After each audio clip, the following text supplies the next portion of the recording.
इससे पहले भारत चीन सीमा तनाव के बीच जब रूस में दोनों देशों के विदेश मंत्रियों की मुलाकात हुई थी, उस वक्त भी रूस के साथ भारत की दोस्ती चर्चा में थी। लेकिन इस बार चर्चा चीन की वजह से नहीं, बल्कि भारत और अमेरिका की नजदीकियों की वजह से है। भारत, अमेरिका, जापान और ऑस्ट्रेलिया ने एक साथ मिलकर क्वाड समूह बनाया है और इस समूह को औपचारिक कर दिया है। वैसे दुनिया क्वाड को चीन के खिलाफ एक समूह के तौर पर देखती है, पर अब रूस इस समूह में भारत की एंट्री से थोड़ा असहज जरूर हो गया है।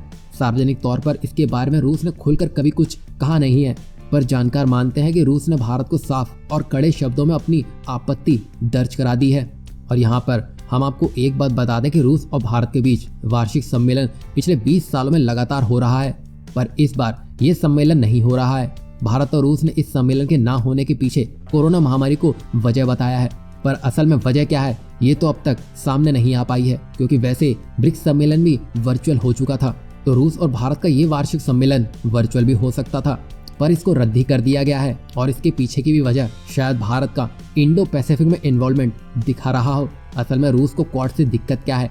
दरअसल 8 दिसंबर को सरकारी think tank Russian international affairs council को वीडियो कॉन्फ्रेंसिंग से संबोधित करते हुए रूसी विदेश मंत्री ने कहा था कि पश्चिमी देश भारत के साथ उसके करीबी रिश्तों को कमजोर करने की कोशिश कर रहे हैं। उनका इशारा क्वाड समूह की ओर था और यहाँ पर भारत ने रूस को अपनी इंडो पैसिफिक रणनीति में सक्रिय हिस्सेदारी निभाने के लिए भी आमंत्रित किया था, पर शायद यहाँ पर रूस इंडो पैसिफिक को सीरियसली लेता दिखाई नहीं दे रहा है, क्योंकि यहाँ क्वाड की इंडो पैसिफिक नीति मतलब चीन का सफाया है।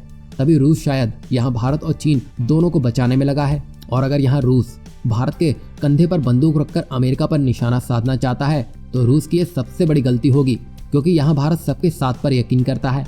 रूस जरूर भारत का बरसों पुराना साथी है, पर इसका मतलब यह नहीं कि भारत नए रास्ते नहीं खोजेगा, क्योंकि जब तक चीन अपनी चालबाजियों से बाज नहीं आता तब तक भारत को सतर्क और दोस्त देशों की गिनती बढ़ाने में ध्यान देने की जरूरत है।